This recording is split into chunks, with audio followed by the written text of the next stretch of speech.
کے اوپر بریفنگ تھی جی، اور حکومت نے اس بات کا اعتراف کیا کہ اس نے $24 بلین کے نئے قرضے لیے ہیں۔ جب یہ حکومت آئی تھی تو $94 بلین کے قرض تھے حکومت کے اوپر، اور جو جون 2020 کے اندر جو مالی سال ختم ہوا اس پہ $114 ارب کے قرض جو ہیں وہ انہوں نے شو کیے ہیں۔ تو اس کا مطلب ہے کہ $20 بلین کے قرض کا اضافہ ہوا۔ ہونے کیا جا رہا ہے جی؟ ہونے یہ جا رہا ہے کہ ملک کے اندر 4 سے 5 لاکھ ٹن شارٹیج ہے جی چینی کی، اور کرشنگ ختم ہوئے مارچ میں ختم ہو گئی تھی، 6واں مہینہ چل رہا ہے جی، اور وہ بھی ختم ہونے میں ہم نے ایک دانہ چینی کا امپورٹ نہیں کیا۔ اس کا مطلب ہے کہ اگلے 2 سے 3 ماہ میں، بلکہ اس سے بھی پہلے، چینی کا کرائسس آیا کیا آیا نومبر میں ہے نا، کرشنگ ہے نا اگلی سٹارٹ ہونی۔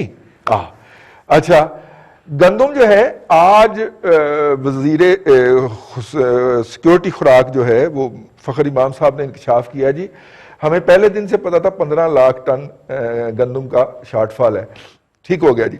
ہم نے، ہمارے پرائم منسٹر صاحب نے فرما دیا کہ گندم جو ہے اس دفعہ گیس کی بہت زیادہ کرائسس ہوگا، نتیجے کے طور پہ اس وقت پاکستانی امپورٹرز کو کوئی گیس سپلائر، ایل پی جی کی بات کر رہا ہوں، ریٹ ہی کوٹ نہیں کر۔ انیک صاحب، یہ کرائسس کیا ہے؟ گورننس کا ہے، بیوروکریسی کا ہے، مورالٹی کا ہے، یا پرائورٹیز کا ہے؟ یہ کیا، کون سا کرائسس ہے سر؟ آپ بھی جانتے ہیں کہ کرائسس بنیادی طور پہ، یعنی میں نے اور آپ نے مل کے ایک پارٹنرشپ کر لی، اور پارٹنرشپ کرنے کے بعد ہم نے یعنی کاروبار شروع کر دیا، سکسیس ہوا تو آپ بھی ونر میں بھی ونر، لیکن اگر وہ فیل ہو گیا تو ظاہر ہے تگڑا پارٹنر جو ہے وہ چھوٹے پارٹنر پہ ڈالے گا، آپ مجھ پہ ڈال دیں گے۔ اچھا، آپ کے ہاتھ میں اگر گن ہوگی تو وہ تو پھر ظاہر ہے مجھ پہ ڈالے گا کہ میرا قصور تھا۔ اب جس طرف ہم جا رہے ہیں، یعنی یہ ایک دوسرے پہ ڈال رہے ہیں کہ قصور اس کا، قصور اس کا، لیکن سڑکوں محلوں میں کیا ہو رہا ہے؟ اب ہم ایک ایجیٹیشن کی طرف بڑھ رہے ہیں، جیسا بظاہر نظر آ رہا ہے۔ پان کا کھوکھا نہیں چلتا 2 گولیاں چل جائیں بازار میں، یہ معیشت چلانے چلے ہیں۔ ایک طرف سے بلوچستان میں لڑ رہے ہیں آپ فضل الرحمان سے، الحمدللہ کی آپ سٹیزن شپ کینسل کر چکے ہیں، پختونخوا میں آپ لڑ رہے ہیں، سندھ میں آپ آصف زرداری سے لڑ رہے ہیں، یہاں آپ نواز شریف سے لڑ رہے ہیں، اور اس کے ساتھ یہاں کسی کو پرواہ نہیں ہے کہ امت شاہ جو ان کی یعنی مرکزی ان کا وزیر ہے انڈیا کا، وہ کہہ چکا ہے کہ 15 نومبر کے بعد ہم 2 فرنٹ کھول سکتے ہیں، یعنی چائنا سے اگر ہیومیلیشن ہوتی ہے پاکستان کی کاسٹ پورا کر لیں۔ ہمارے فوج کے پروفیشنل کہہ رہے ہیں کہ جنگ کا حقیقی خطرہ موجود ہے۔ ٹرمپ کے الیکشن میں 4 ہفتے سے اب کم رہ گئے ہیں، وہ یعنی آپ جانتے ہیں کہ اس طرح کا بائی پولر آدمی ہے، وہ افغانستان میں کچھ یعنی ایڈونچر کر سکتا ہے۔ فرقہ پرستی کے مظاہر آپ دیکھ چکے ہیں سڑکوں راستوں گلیوں میں کیا ہیں۔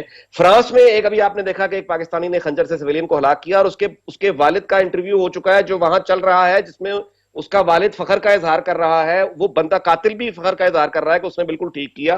نہ یہاں فارن منسٹر کو پرواہ ہے، نہ یہاں کوئی یعنی جو زلفی بخاری ہے جس کا یہ کام ہے، نہ اس کو پرواہ ہے کہ اب یورپ میں رہنے والا لیبر سٹوڈنٹ۔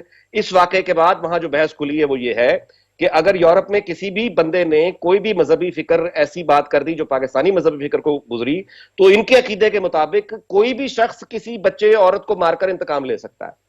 یہ ہماری ریپوٹیشن وہاں بن رہی ہے۔ آپ نے یہ بحث کہیں دیکھی یہاں پہ حکومت میں؟ آپ نے کسی کو فرینچ ایمبیسڈر کو ہم نے بلایا ہو، کوئی منافقت ہی کر لیں وہ بھی نہیں کر سکتے۔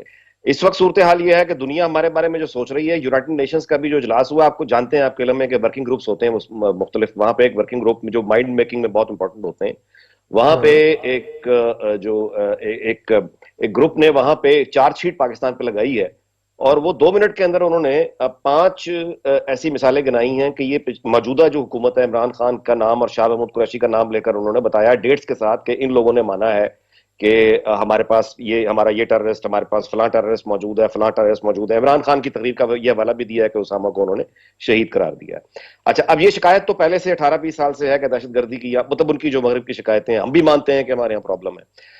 پہلے تو یہ معاملہ اور تھا، اب اس میں نئی ڈائمنشن جو آئی ہے وہ ہے چائنیز اور امریکن، اور یعنی جو کانفلکٹ جو جیسے جیسے بڑھتا چلا جائے گا ویسے ہمیں یہ طے کرنا ہوگا کہ آپ نے جانا کہاں ہے۔ یعنی امریکہ سے بھی پیسہ چاہیے کیونکہ وہ چین نہیں دیتا، چین سے سپورٹ وہ والی چاہیے جو امریکہ نہیں دیتا۔ تو یہ جو ہے نا 2 کشتیوں کی سواری، اس کے نتائج بندہ اس میں ادھڑ جاتا ہے۔ اب افغانستان میں تو سٹیبلٹی کیا نہیں ہے، افغانستان کا کیاؤس ہمارے ہاں پہلے بھی امپورٹ ہوا ہے اور آگے یہ مزید امپورٹ ہو سکتا ہے۔ جو گفتگو رضی صاحب آپ بتائیے کہ ہو رہی ہے فضل الرحمان کی، تو ایک تقریر ہے جو ہم دکھا نہیں سکتے، یہ تو فضل الرحمان ہے، اس کے ورکر کیا کہہ رہے ہیں، پی ٹی ایم کیا کہہ رہی ہے، اچھا اس، اور پھر ہمارا رد عمل اس پہ کیا ہے۔ تو سسٹم تو موجود ہے، لیکن یہ